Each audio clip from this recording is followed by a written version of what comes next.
I was physically scared and panicked of how to survive. Not to be dramatic, but they get closer to me and I can't hear anything. My senses are swirling, but I see their mouthing the words, just breathe, just breathe. And that was the very first time I'd thought about that word, breathe. Thought about the breath. I'm like, oh yeah, breathe. So I sort of like pushed out all of the air I had been keeping in my chest, reset that, and found a little bit of comfort in that I could at least control, at least owned my breath. And enough so to get back to shore, the 60 meters, for reference, that's like a less than 1 minute swim back to the boat dock that was very muddy and slippery. And I made my way back. And man, that feeling, those emotions, which are really still hard to find language for even today, it was the worst feeling I maybe have ever had, because I found my first fear, and my first fear was in a place that I identified with the most, the water.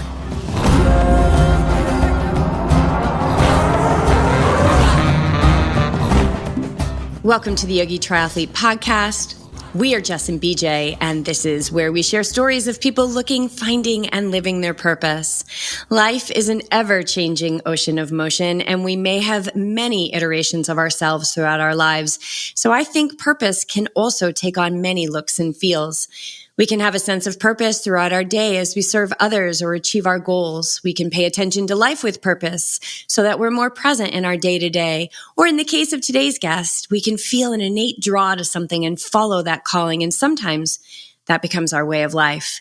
Even though Bryan Mineo was raised 250 miles away from the nearest ocean, he felt a love for the ocean from as early as he can remember. He dreamt about swimming in its waters and spending time on its shores, but also there was a distance between what was calling him and his physical surroundings. He bridged the gap as best he could with pool swimming and then open water swimming in lakes, and eventually moving to Southern California's Pacific coast, and over time into the purpose that he lives today, bridging the gap for people between living on land and the great element of water.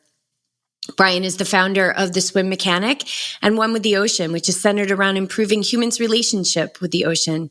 If you've been following our stories, then you know we've been joining the Sunday morning open water workouts at Moonlight Beach in Encinitas, and they are incredible training sessions. They are so much fun and also relevant to improving our skills as triathletes. Admittedly, we knew about Bryan and his incredible organization, but it took us a few years before we joined the group. Why? We really don't have a good reason. So we're just going to trust in the divine orchestration of timing, because in the end, we are so happy that we have said yes, and that today we have the opportunity to share this incredible human with you all. Bryan Mineo, welcome to the show.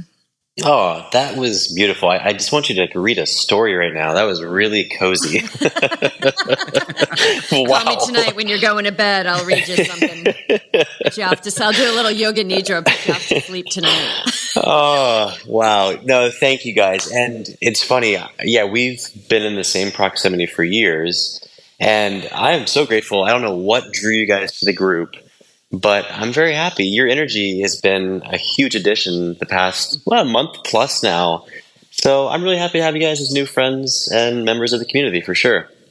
Thank you, Bryan. We love being down there, and it's definitely our jam. Like the community, facing fears, getting in open water, pushing your breath, working through mind stuff, and it's all in an environment that's welcoming. And we'll get to that. I definitely want to dive into that, but.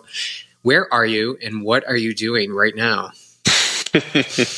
So right now I am in a house that happens to be in Grand Cayman, which has just become my happy place the past almost a couple of years now, I guess.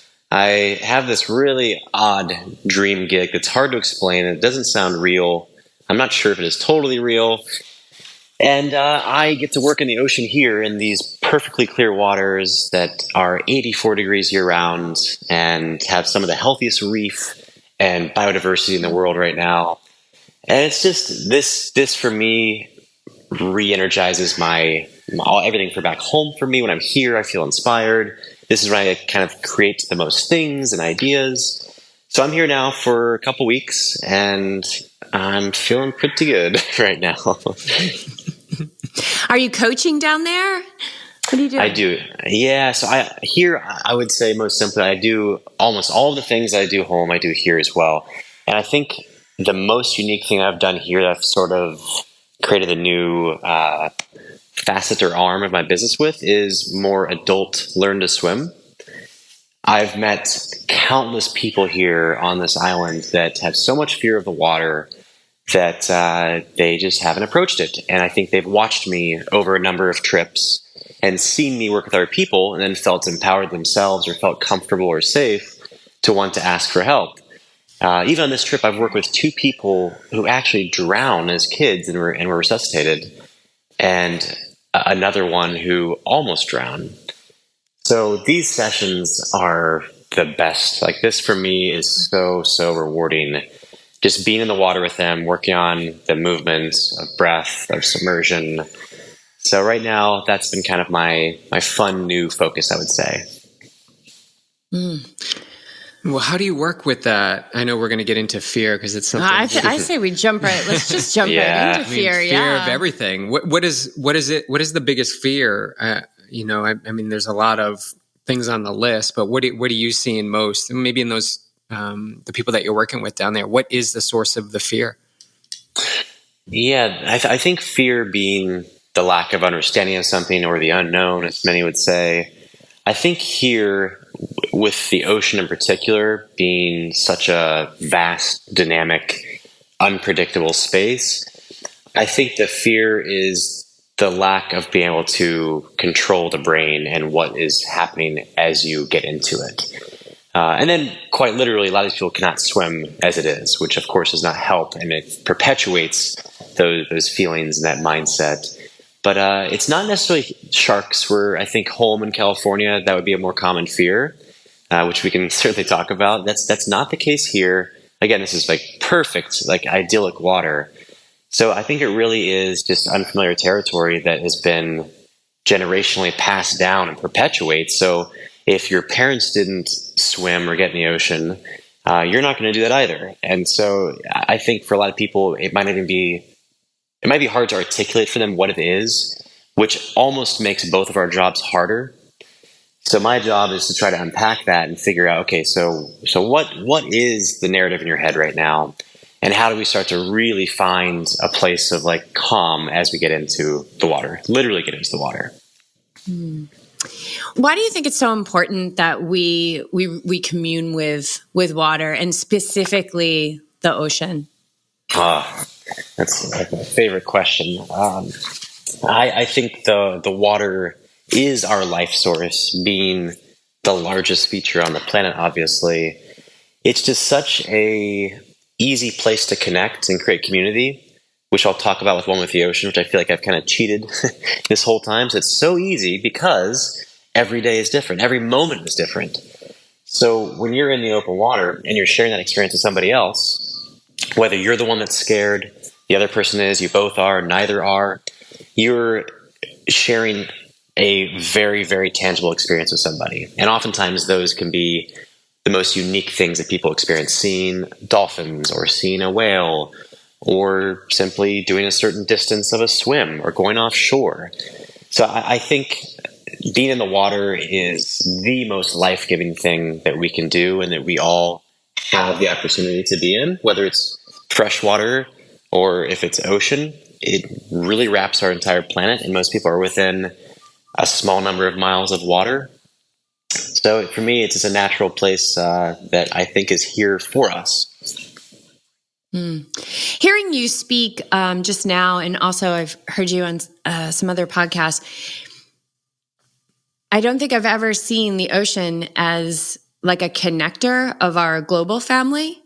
I think we look at the ocean as like what separates us from Europe or the other continents, but the way you speak about it, it's actually the thing that connects us all. That's interesting. I've never heard someone say that, and that sort of makes me a little sad, actually. Yeah, I mean, I don't know if that was your intention, but that's what I pulled away from it. I'm like, oh, I feel like he's talking about it like it's our connector. It's like connecting our continents. It's connecting the land, as opposed to seeing it as this thing that separates us so much. Yeah, that's fully what I meant, Jess. And something I say and write a lot is the ocean connects us. And it's a bit of like a duality there. Like, I mean, literally connects us, of course, but then it does in an emotional, spiritual way as well. And our ocean in California, that's the same water that is Hawaii and the other Pacific islands. And thinking about that is really neat. Like, that water is moving. So you have shared a physical space that is dynamic with someone in a different time period, different day, different conditions. It's infinite. I mean, it literally is infinite as far as how many. Yeah, it blows my mind to think about that. I do. I like your perspective. I'd never thought about it as being what actually distances us. That's really interesting. Well, let's talk a little bit about, let's go into your backstory. So I want to hear about this kind of calling that you had to the ocean, even though you didn't live anywhere near the ocean. Like, what's kind of the earliest that you remember just really being so curious about this, this beautiful Mother Ocean? I think the way I approached the water from a young age was sort of like teed up for me, because my older brother was just accomplished at all the things, and I was like average at all of the things. So I think I've always been very uniquely me in a sort of loud way. Like, I was probably a bit of the annoying little brother at times, like the look at me sort of mentality. So when he was the one that was very structured, rigid with swimming training, I was more so exploring the water with a curious lens, let's say. So, like, practicing moving through the water in unique ways, and diving down or holding my breath under the water, or just being with friends in the water. And I think this was probably foreshadowing for my interest in building community in the water at a very young age, which of course was unconscious. But I took the pressure off myself to not perform so I could be happy and enjoy the water. And again, that was also very unconscious. So the pools were the starting point, and we had several lakes around us, although I didn't really get in that water until I was a teenager, which you'll probably ask me this story today. I'm happy to share. So it was kind of a slow path, but the water was my home. And growing up in Texas, we were in a middle-class area. Most people had pools, which we were very lucky to have that. We were in the pool all day. Like, my mom would have to drag me out of the water and tease me with Totino's pizza rolls to make sure I would get out. which still work today, by the way. So I love snacks, but my memories of the pool and the water as a kid are just so happy. And I can look at a still image of my brother in the pool, and I know that feeling, and I have that feeling still today. So there was a calling, and again, largely unconscious, but it was an easy magnetic draw that I knew felt happy for me, that was inspiring, and I just poured into it. And that and music is my two parallel passions that my entire life I've been fully immersed in. Mm-hmm. Well, tell us about the transition from the pool to the lakes, because in our experience, very different experience going from, the black line to basically blackness, right? Where you can't really see anything. What was your transition like? And I know the first transition was into lakes. It was, how do I say this? A terrible transition. That might be the best way to say it. Oh, well, that makes for a good story then, please. Which is exactly what led me to all of the subsequent things that I've done with my career since. And I don't even like calling it a career, by the way. All the things I've done and kind of put out there. So my first swim was as a late teen. I was 17 or 18. I was a senior in high school. I know that. I remember that. And I had friends who were getting into triathlon. This was kind of a budding sport in Texas, still pretty small. This was 2001 maybe.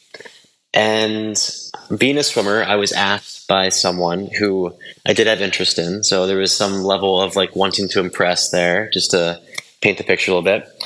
And they asked me to help them in the open water to prepare for a triathlon. And as a teenager, you're highly impressionable, and I thought that I could do exactly that. And I think I also knew that I could not do exactly that at the same time. So I naively went into this with no experience in the open water. I think I just thought swimming is swimming is swimming. And that couldn't be farther from the case from my first experience in the open water. So the week before, we made plans, I think the weekend before, and this was like an early Sunday in April, if I remember correctly. And this is a lake in the middle of Dallas-Fort Worth area, brown water. Like you said, the blackness, this is like the brownness. So much so that like you don't want to open your mouth. Like you just want to close everything so you know you're going to get sick afterwards. Which also is terrifying, by the way. So I kind of lead this week up to this with a bit of excitement, because I know I'm going to impress this person, and we're probably going to get married at some point in the next few years after this, and it's just going to be this beautiful story. And equal parts nervousness, knowing that I had no idea what to expect. I remember the drive there. I had my Walkman with the adapter with the tape cassette that went into the tape deck in my 92 Pontiac Grand Prix, which was sick. The car wasn't the best. And I was listening to REM, which was like my favorite band at the time, my dad's favorite band at the time. And my happiest of music just wasn't working for me. I really felt nerves. And I think to this point, I had very little nerves aside from performance, swimming performance for that matter. And I guess this was that. Like I felt like I was having to perform in a way that I wasn't qualified for or knowledgeable for.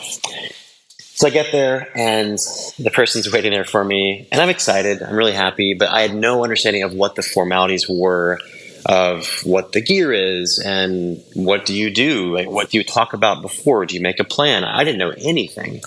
And they're putting on their wetsuit, and I don't have a wetsuit. And the water wasn't crazy cold. I would say it was maybe like low 60s. It was manageable. It wasn't intolerable. And they just sort of like march into the water, into like this muddy brown water, and they go out, and I'm supposed to follow them or be next to them and actually be teaching them for that matter. And I made it out, I think 50, 60 meters, and was upright, swallowing water. There was a little surface chop on the water from the wind, which is a big challenge in freshwater, like in lakes. That is difficult for sure. And I was swallowing this water, which was gnarly, of course. And I just got so in my head about the reality of it. I couldn't do this. Like I had told myself, like, wow, like I don't know what to do. And the swimmer looks back. And by the way, telling this story, I've told it a handful of times. I feel so much anxiety telling this because I can feel like the specific trauma that I had in that moment. And I also like sharing this because it's very cathartic as well. But right now I'm like very tight chested. And I'm like, okay, breathe. Which just relax, relax into it. Yes, it's still with you for sure. It's still with you. Yeah, and I won't pretend that I'm like some guru that has solved this and now I can share this with the world. But I have figured something out, which we'll get to. So she looks back and is like wondering, I think, are you going to catch up? Like what's going on? And probably at this point, they probably knew that I wasn't in a good place. I put my head down. I take X number of strokes, very few, and my head is spinning. Like I am so out of control of my senses. Every single one of them is just gone. And I'm upright, and I'm telling myself that I can't do this. And I knew that I couldn't do this, which was a really weird reality and a very new feeling for me, having had like a really easy, great childhood up until now. Like I had never known much stress or fear. My life was great, super privileged. This person swims back to me and knows I'm not in a good way. And this, the amount of embarrassment was there, but that was the last of my worries. I was physically scared and panicked of how to survive, not to be dramatic, but and they get closer to me, and I can't hear anything. My senses are swirling, but I see their mouthing the words, just breathe, just breathe. And that was the very first time I'd thought about that word, breathe, thought about the breath. I'm like, oh yeah, breathe. So I sort of like pushed out all of the air I had been keeping in my chest, reset that, and found a little bit of comfort in that I could at least control, at least owned my breath. And enough so to get back to shore. The 60 meters. For reference, that's like a less than 1 minute swim back to I won't call it a beach, back to the boat dock that was very muddy and slippery. And I made my way back. And man, that feeling, those emotions, which are really still hard to find language for even today, it was the worst feeling I maybe have ever had, because I found my first fear, and my first fear was in a place that I identified with the most, the water. And I didn't know what to do with that. Like, that just felt really, really terrible. And this person went home. We did not end up getting married, actually. I don't know why. I still drive myself crazy over figuring out why this didn't work out, but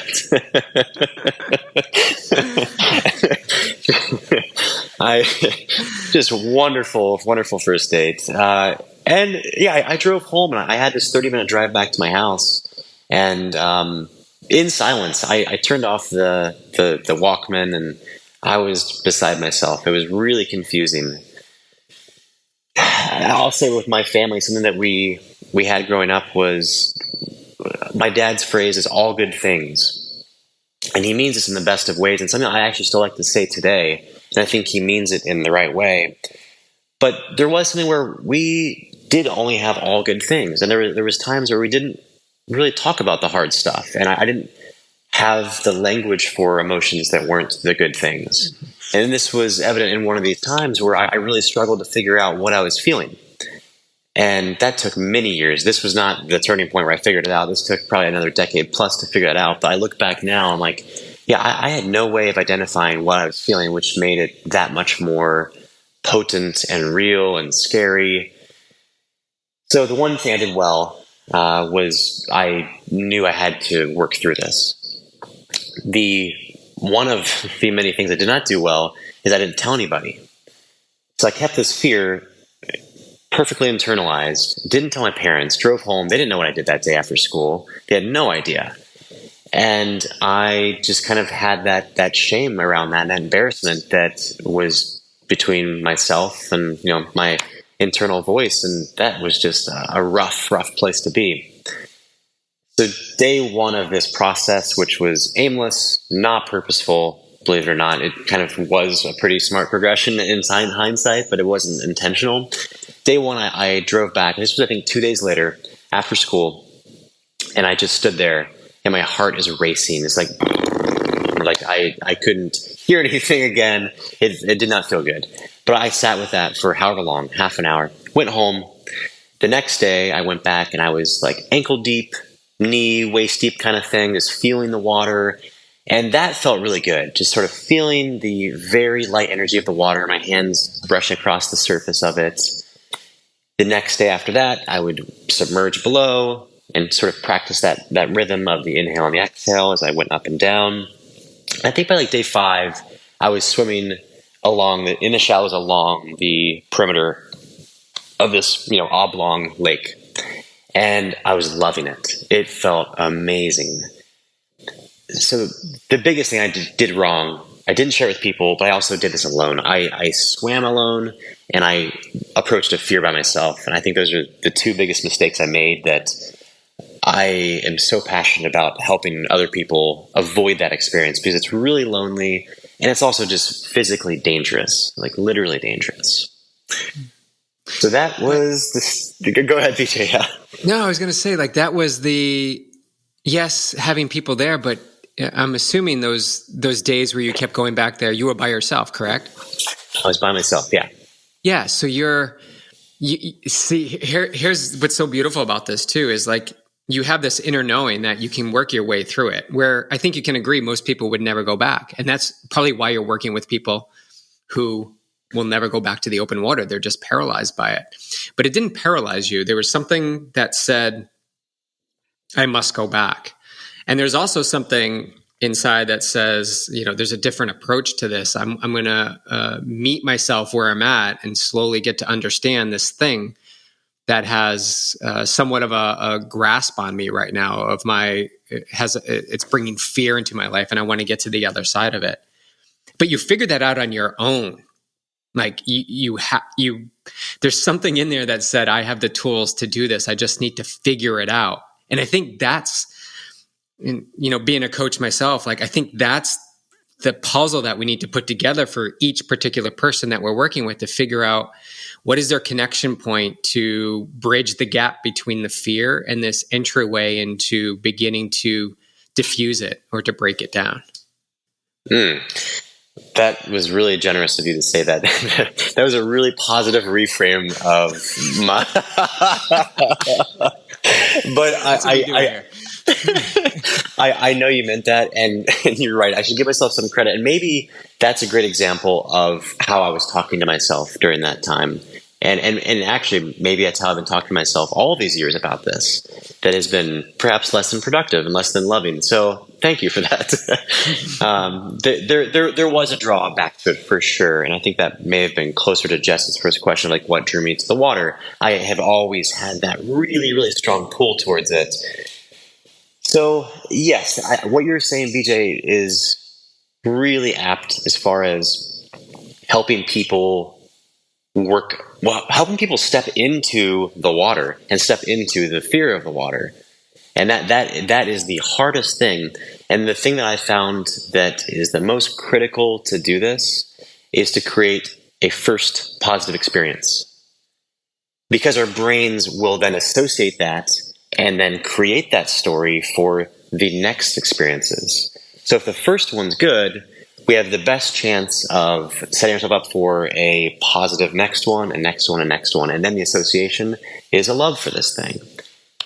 Does that make sense? Mm-hmm. Yeah, I mean, and you're providing that platform, right? And that came from your pain, right? From your experience. That was so scary, because when we get into a situation like that, we're in that fight or flight that says, I don't want to die, which is essentially what your nervous system was saying in that moment.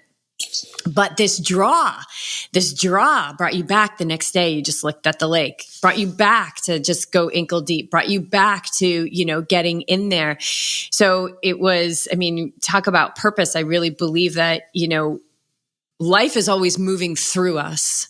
Yes, we're moving through life, but it's a two-way street. Life is moving through us, and life is calling us to more. And I don't think we're here by happenstance. We're here very much to uncover, this purpose, and whatever that purpose is. It could be just a hobby. It could be your career. It could be anything. And some people's happens to display a little bit larger than others, in stories like this. But it was that moment and that experience in the lake that brought you to this incredible organization where, and I can attest that it's so welcoming, to the point where it's not just you welcoming people. It's not just Anthony welcoming people, who's been doing an amazing job, by the way, while you're sunning in the Grand Canyon. It's everyone. We had a new girl, Tiffany, on Sunday, and she's, coming back from an injury, and she's like, I can swim, and this is my first time. And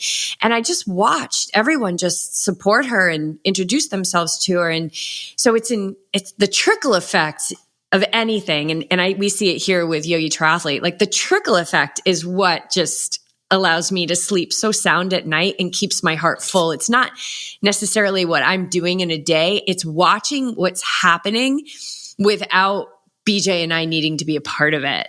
And so we got to witness that. You weren't there on Sunday, but we got to witness that trickle effect, and we get to be a part of it. And it's just incredible.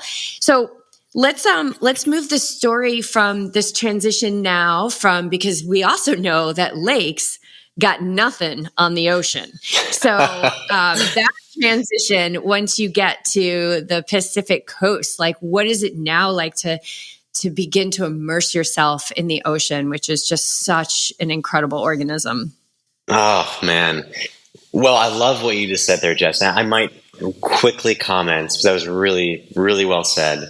I think what drew me back, I just maybe realized this right now, to be honest. As a high schooler, and I had this conversation last night with someone actually about this that I hadn't thought about in decades. In high school, I was sort of awkward. I was sort of like the shyer, like weird emo-y kid, especially the first few years of high school. I really was. Yeah, I really was. This is true. I see your faces right now, but it's true. And I think the way I felt during those years, it was just such a like stifling, uncomfortable feeling. And I'm such like a bleeding heart lover of people that it pains me to see other people feel uncomfortable, mistreated, unloved, unwelcomed. That is the exact thing that led me to create this sort of community. And thank you for reminding me of that. Like that is exactly the foreshadowing of what was ahead. Because I wasn't the best swim coach. I wasn't the best swimmer at all. But I think my gift has always been bringing people together and seeing people and supporting people. And you're right. That trickle effect is unbelievable and it's so beautiful to watch. And that for me might be the most perpetually rewarding thing, is to see people like yourself. You guys start to become mentors and leaders in the group, and it just builds that way. And those bonds are unbreakable. So thanks for saying that. I just had to comment because that is such a good point that you made. And let's talk about the ocean because that transition was, I had some very similar feelings when I moved to California, which it's about maybe 11 years ago now. I was in Redondo Beach, which is South LA. And this beach is beautiful, really quiet, really deep sections of sand with no tourism. And it's just unbelievable, one of a kind. And I moved there, and my goal was to go from being a bigger fish in a small pond to going to the big pond and seeing if I could do it. And I was fired up. I had so much drive. I was like late 20s or 30ish maybe. And I was super, super excited. And my very first swim in the ocean, I had the exact same feelings in my very first swim in the lake. I'd probably have not shared this story because that it's kind of embarrassing. I actually am a little bit embarrassed by that. Now being like such like an ocean guy, like spending so much time and having so much comfort in the water, I was very scared actually because I got there and there were waves and the water had so much movement and energy.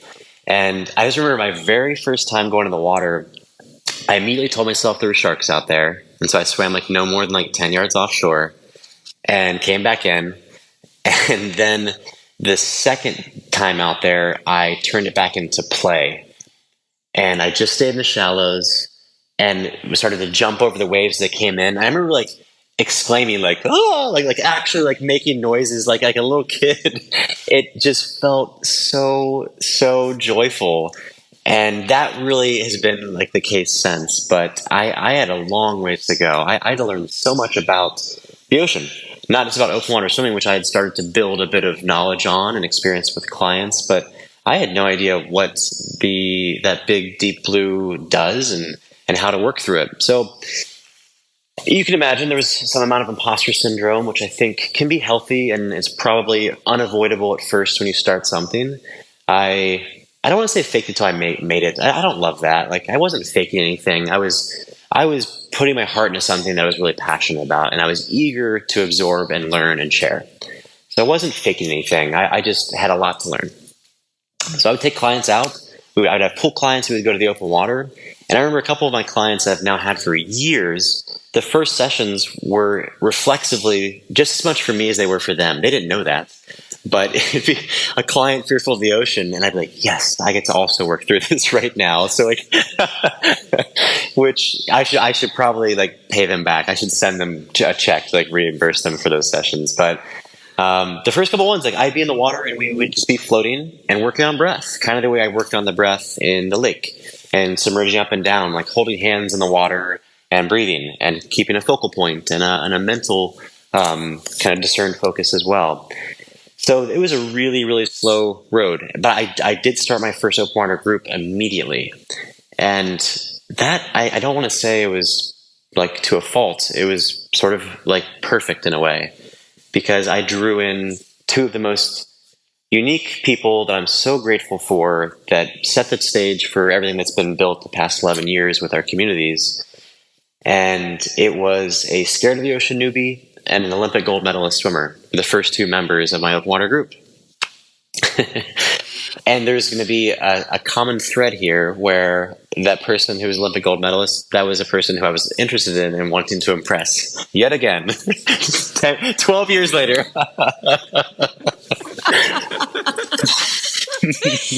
Well, and I think that just so speaks to, oh my gosh, it was just the world.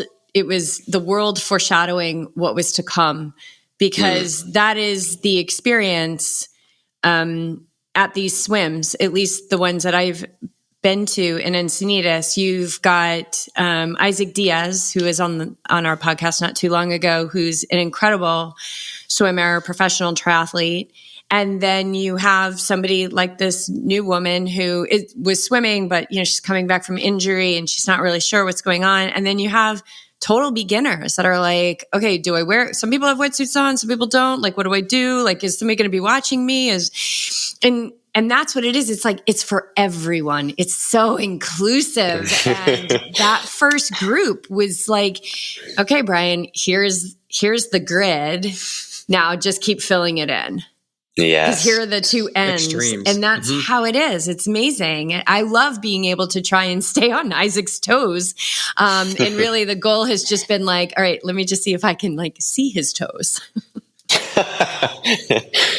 Absolutely. Totally. That is a great way to put that. The disparity of experience and skill is the most beautiful thing. And I think that is such just it's so indicative of our life. And anywhere you go, you meet people of such diverse everything. And we're meant to relate to each other. We're meant to connect. We're meant to share and teach each other. And so it's a largely unspoken thing. Like you've already said, you guys are kind of becoming mentors already. You guys are there supporting people. I didn't have to tell you to do that. That was modeled by the energy and the inclusion of the group, which it seems like such a simple thing, but I have a really hard time finding that other places. I think because of that, I've really dedicated my life to the oceans. Maybe this is the vehicle that best operates that and best serves that. So it's just, like I said earlier, I feel like I'm cheating. The ocean does all of the work. It really does. You have to be very open-hearted and open-minded to create this and to share this. But the ocean, it's such a perfect teacher for us. Yeah, I think what gets in the way, or the barrier to this, is like our egos, right? Like I can't swim with a professional swimmer, or I'm not good enough, or I'll never be that. And I think the ocean is that. I think it is that equalizer. I think we all have some element of unknown with it, because as you described in one podcast, like, and it's so true. It's like ever changing. Like you're not going to be able to change the ocean. There's no way. And you can't say I got through it today and then tomorrow I'm going to do the same thing, because it's constantly changing. So what can you do? And you said eloquently, like simply prepare for it. Like prepare yourself, do your due diligence, and prepare to meet and greet this amazing body of water. And so how do you describe 3 steps, and if you want to jump into that, like how does someone begin to form that relationship with the water? And I know you kind of talked about it in your own experience, but I loved how you just talked about the impact zone and all those things to kind of bring our audience into that. Yeah. So I do start more conceptual. Like I would call it the conceptual, which really begins with the understanding of the body of water.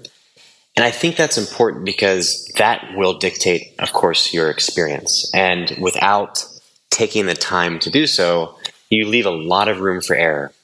And if you subscribe to the same school of thought, like of saying that first experience is super important, and if it's a positive first experience, it will then perpetuate that way, I think that's really true. Then you have to understand what you're getting into. So the conceptual is just knowing, okay, what is the water doing? What is my goal? Am I doing a certain course? Am I doing a certain time? Do we have any language we need to be using out there? So it sort of takes away all the question marks that can create discomfort out there. Not all of them. And that is also the beauty of this, is that it does still present plenty of opportunities to grow and to kind of get out of that comfortable space. So I've always said it's nothing novel. I've always said you're either prepared or you're unprepared. And I don't know if I made it up or where I got that, but I mean, that's so simply true. And we've all experienced times when we were unprepared, and we know that, and that creates a level of humility that it can be helpful as well. But simply prepare for it. Like, put your brain into a place where you're feeling good and you're feeling ready. Like, that happy place in your brain is really important to move into things that you want to try that are challenging for you, which is kind of the second piece, is the mental emotional place. And this, I think, can be a little woo-woo for some people. I've always been pretty cautious and diplomatic with my language with clients. I try not to get too out there. I like to get pretty out there, but I meet them kind of where they are. But you guys I feel very safe with you guys. Go way out. Go way out. Go way out there. Yes, exactly.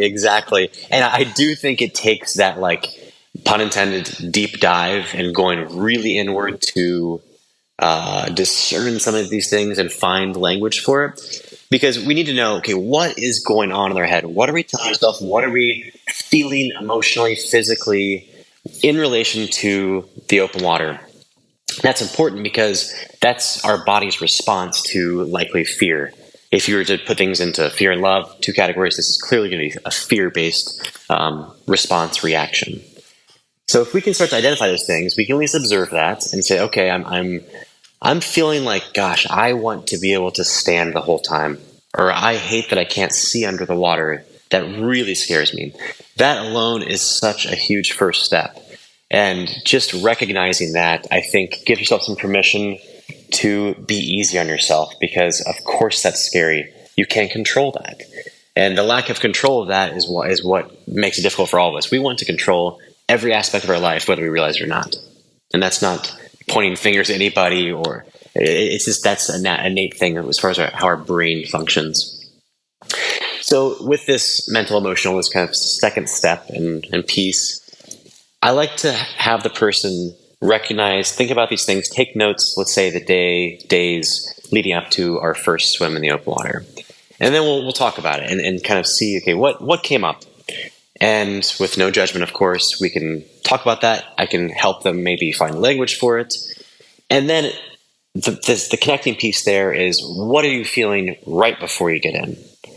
Because that'll look very different. It'll feel very different and sound very different than it did the days before.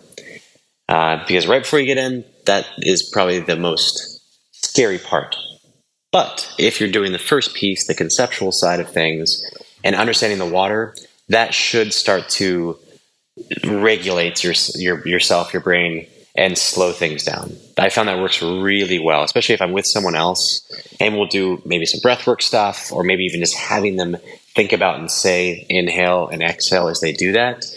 It puts their brain in a productive, positive place that is, I don't want to say it's unwavering, but it's something you could always go back to maintain the focus. And then the third piece is the experiential. It's being in the water, which sounds obvious, but this I always put zero expectations on. And I never know what to expect. I never have any idea where someone will be as far as how they're going to feel. I've had people who are really, really accomplished swimmers who have panic attacks in the open water. So I always just try to limit the amount of expectations on what we're trying to achieve in the session, because every day is very different, of course. So that's kind of like the three pieces, and that experiential piece should be taken very slowly. Like, there's no rush for this. You dictate what is the next step. And maybe my job is to facilitate and like kind of chaperone that, but that's you. That is your internal knowing. You do know what will feel good or safe or right for you in the next step. And I help to encourage that thought process. Does that all make sense? Mm-hmm. Yeah, it does. And just giving someone permission, like they could be, Joe six-pack triathlete, or Jennifer's six-pack triathlete, and can't get through the break. They can't get through the surf. Like they can't. Totally. Just giving them that permission. The ocean is the boss. I always do breath work prior to getting in, because I want to get myself connected to presence. The breath is great connector to the nervous system, and just in a very calm place. And I love the ocean. I absolutely love the ocean. I've never really been scared of the ocean, although I have a deep respect and understand that she could be the boss of me at any time. But the place where I think, especially here in Southern California, the Pacific Ocean, I grew up on the Atlantic, very, very, very different ocean, although the same, is that impact zone is like understanding, how to get past the surf, how to get past the break. So if you can speak a little bit to that, like the impact zone, and really, what is that? What is the impact zone? What is she doing in those moments? The ocean. Yeah, it might be the most beautiful culmination of energy in life, because that wave was formed. It can be thousands of miles away, days ago, where that originates. So you imagine this is slowly building, and traveling towards the closest piece of land that ends up ultimately breaking that energy and dispersing that energy. So what you're seeing is, of course, water molecules. Everything is building, and the water starts to pitch upward, which would be the start of the wave. It forms the peak of the wave, and then all that volume of water starts to be thrown downward and has to go somewhere, and it goes right back into water. So what ends up happening is there's too much water in one place, has nowhere to go, and it creates that, people call it the washing machine, the really, really energetic movements all over the place. It often is circular, and it's such a profound thing to watch. I absolutely love it. I could watch the waves all day. And the irony is that that's the most fearful place for so many people, especially where we live in California, is that exact moment. So maybe that reframe of that could help people as well to see how beautiful of a moment you're capturing there, seeing the end of this journey. So the impact zone is exactly that. That was a really roundabout way of getting there. I apologize, but beautiful though, beautiful, and I love that you articulated it in that way, because you could really think about it as like, energy that has been building and building and building for days is finally breaking and opening into something else, and we get to be a part of that. Yeah, and it's the relationship between earth and water that creates all of this. And of course the moon as well, that has a big literal pool, but it's called bathymetry, like the surface underneath, how that's contoured, what the materials are. Is it reef? Is it sand? That's what dictates the shape, the power, the size of the waves. It's really, really cool. So again, the more you understand, you're prepared or unprepared. The more you understand, the more you will feel prepared for it. So that final point there, where because of the shape of the sand on that day, because the sandbar had been moved the past couple of weeks because of a storm system, that wave is expressing itself in the way because of that. It's really, really cool. Now I'll be more literal, I guess. This will be helpful. The impact zone is the most dynamic part of the ocean. So this is where, like I said, all the energy is trying to find a place to go, and it's really tricky. Our job as swimmers, as surfers, as water people, to get through that, we do have to know how to navigate it safely and just with purpose. And it's not all that hard. And I will say cautiously, a 2-foot wave and a 6-foot wave mostly operate in the same way and mostly require us to do the same things. But with a bigger wave, you're going to have more energy and maybe a little bit more room for air. I'll say that. But if you can get that out of your brain, you can approach waves, every single wave, almost the same way. And it's really helpful knowing just how to time going under the wave. What's the depth of going under the wave that I'm trying to reach? So what I like to teach is, I call it acting early. And you're trying to give your body a chance to get low enough to the floor of the ocean to avoid a lot of the churning of all of that displaced water that has nowhere to go, that washing machine effect. So acting early might look like 2 body lengths away from the wave, you would dive. You would make your first dive to go beneath, and your goal is to get parallel to the floor, if you can imagine, so that the legs aren't sticking up and getting caught or pulled in some of that energy of the movement of the water. So when you act early, you make a dive and you're going down. And again, you're trying to avoid that.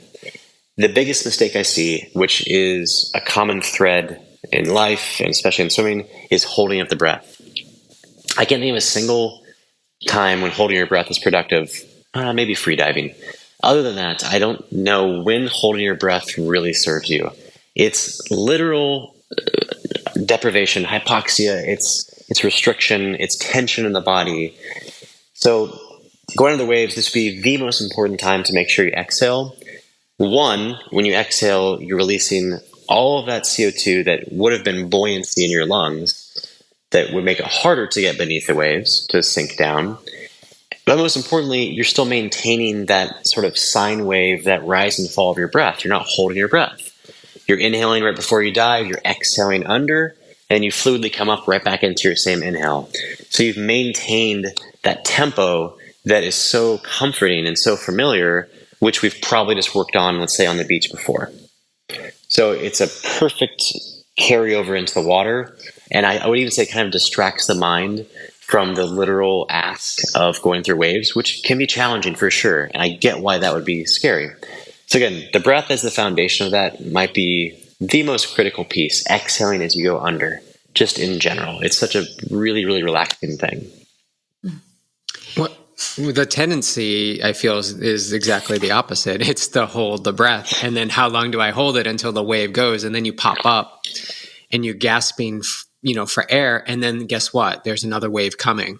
And you've lost you've lost that rhythm. I think that's what you feel when you start to take your approach, where you're exhaling and then pop up, breathe, and then exhale. It's always, it's the root source. It's the connector to calm, is that breath. So, I think where we get caught up, and I would say myself as well in the past, is just trying to hold the breath, because you want to wait till that wave comes and then pop up. But that's just creating, like you said, it's just creating a little bit more anxiousness. So restriction, right? Restriction. And here's another thing, we may be in a wetsuit and we're already constricted. The compression there as well. So yeah, I love that exhale. I think I like that a lot. Yeah. I know. I can't wait to practice it. Yeah.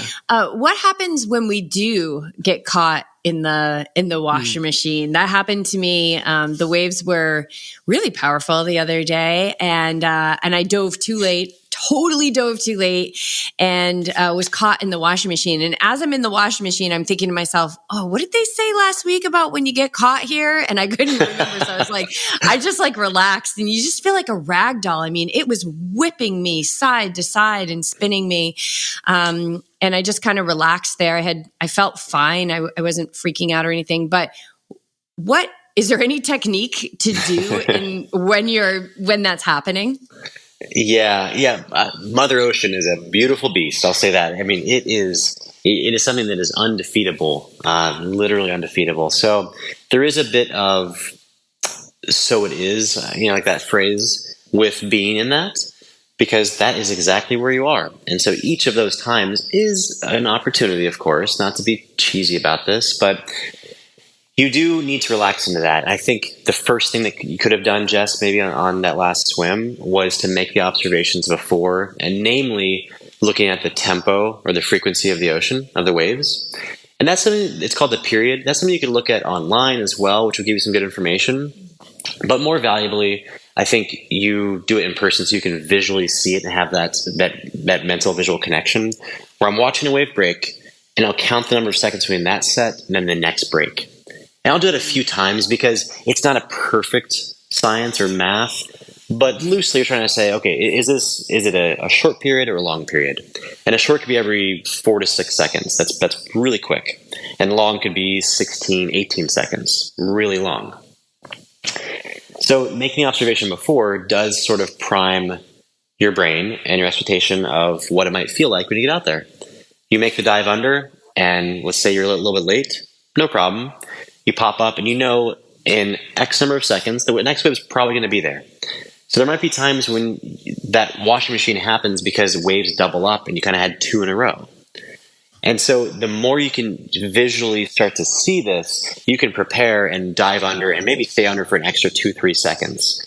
which if you're exhaling will not feel as stressful. If you're holding your breath, it will feel terrible. And you just will not, you won't do it. I promise you will not be able to do it. So the number of seconds you're under the water is very small. We're talking like 2 to maybe 5 seconds, not long at all. So I think the practice is really important, Jess, because you will get caught in the washing machine. There's a term called going over the falls when you're surfing. And that's when you're just a little too close to the edge, like the lip of the wave, and you get pulled over and then you get thrown into that circular motion. And that's just one of the worst, funniest feelings. It's crazy. Like, it's so funny and stupid and great, like it's going to happen for sure. I've seen the best surfers do that, and it makes you feel really good. You're like, okay, everyone does this. And I don't even want to call it a mistake. It's not a mistake. It's the ocean's imperfections on you, and we're not perfect either. So I think the repetition is really big. Make sure you're out there often doing this, which I think what works well with One with the Ocean is that these guys are out there every week. And you'd think that on big days at Moonlight Beach and Encinitas, which gets really aggressive in the winter, it's only going to be all like the really experienced, seasoned, like fast cats. And it's not. It's the beginners too, because they've trained through the year. They've trained through the temperature change, the energy change in the water, and they've been practicing every week. So it really is for everybody. I really believe that. And some people have advantages with physical strength and the such, but otherwise, we all have the chance to be in the water safely, enjoyably, and get better. Like it's really, really quite simple in that regard. Speaking of getting back in the water, or people that are fearful of the water, and circling back to what you had mentioned and touched upon early on, I just want to address sharks or the mind stuff that goes on with it. Because, to be honest, when we were out there swimming that day, I think it was 2 weeks ago, the amazing day that we had with, 30 dolphins that would not leave us alone. I almost had the thought, I did have the thought swimming around the candlestick. I'm like, are the dolphins here because they're protecting us from something that's emanating, that's coming, right? And I constantly shifted to like, everybody's so calm and everybody's so happy that there's dolphins. So I kept shifting back and forth to no shark, dolphins, no shark, dolphins. And I get in the water quite a bit, but even I have that story. So can you speak to sharks? Yeah, that we have. Yeah, absolutely. I first really am angered by like the movie Jaws, and I saw a really, really good.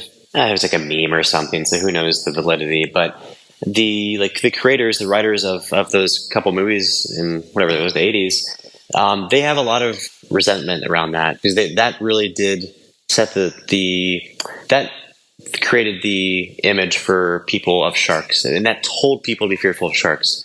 And before that just was not the case. Sharks are not something to be fearful of. I understand why people would be. They're large animals and they're predatorial, like everything else in the world is too.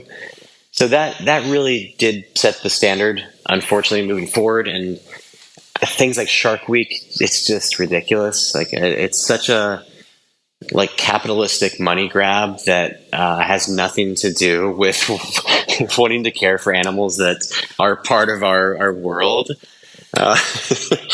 Sorry, don't quote me on that. Actually, I guess, yeah, I am quoted on that now.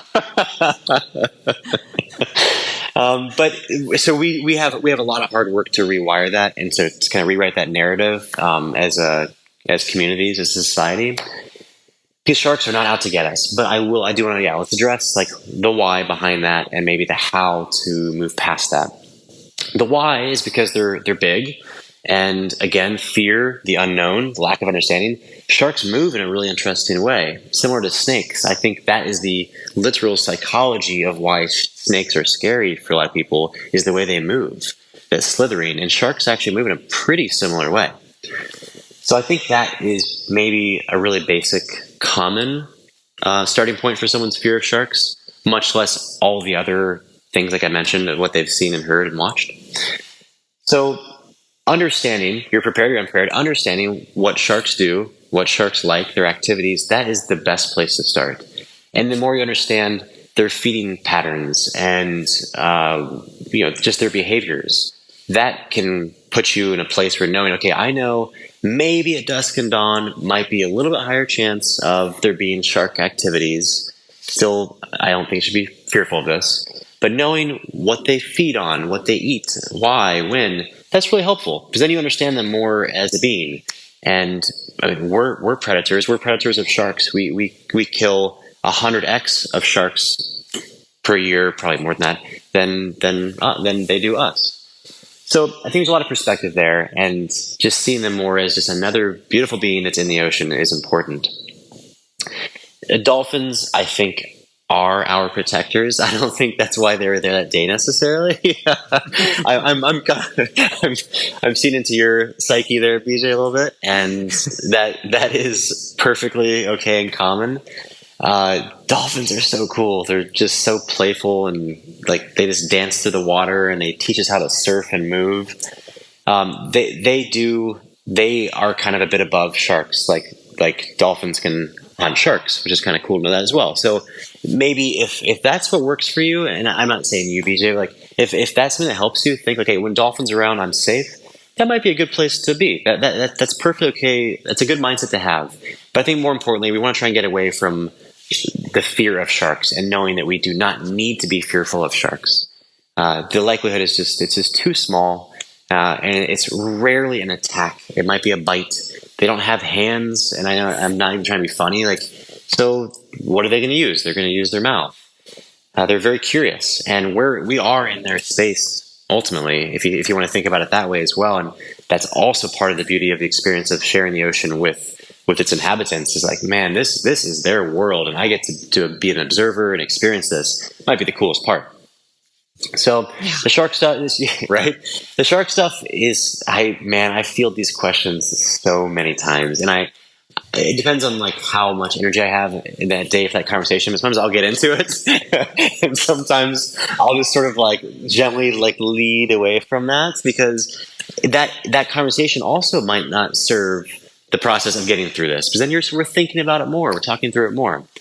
So I would encourage people to get educated on the animals, not just sharks, but whales. Whales are my personal favorite. I have a huge, deep connection with whales. Maybe a future podcast, I can share some of those stories. Mm-hmm. And that's the beauty of the ocean. It's like we are out there with those animals. I love it. That's beautiful. Well, I think just one with the ocean, jumping on that, like that was like the perfect marketing day for One with the Ocean, I think. I walked away from that like literally like one with the ocean. Like I felt like I was one with it. They were swimming under us. They were hanging around. I think we did like 10 minutes of actual swimming because it was just so breathtaking. And for those that are listening to this, they're like, "Where is that?" That's at the Moonlight Beach location in Encinitas every Sunday at 7:30. And I can only imagine other places there's dolphin sightings as well, or shows. Yeah. We've long had a chapter in Kailua in Oahu, and that water's crystal clear, and they have these beautiful spinners and bottlenose dolphins. And I was always just so happy for them and so like wanting to be with them when I'd see their videos of just swimming above dolphins. Like I feel like it was like every session, and it's just so cool. So yeah, dolphins are mostly across the globe. One of the many animals that brings joy. That session was the perfect marketing tool. It's definitely for you guys. You had waited X number of years, like you said, maybe for no reason, unsure. And like what a selling point! Like you're like, oh wow, okay, this is pretty cool. It set the bar very high, by the way, but it was it. What? You were away. Yeah, I was in the oppressive heat of New England, and I wasn't even going to go. I was like, I'm not going to go. Yeah. And I ended up going. I know. You gotta put yourself in the experience for something like that. You just never know when something magical is going to happen. Yes. And you guys I encourage everyone to go to the One with the Ocean website. We'll link all this stuff up in the show notes. You actually have a chapter in Massachusetts that is headed up by Craig Lewin, who we also had on the show, who's an amazing, salty New Englander. He's crazy and amazing.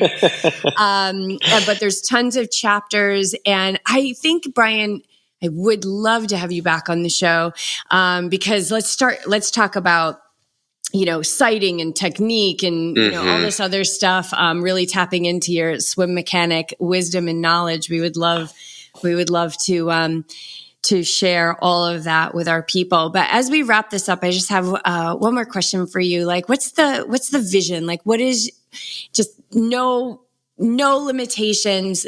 What's that dream? Either with the ocean or the swim mechanic or something completely not even related to that.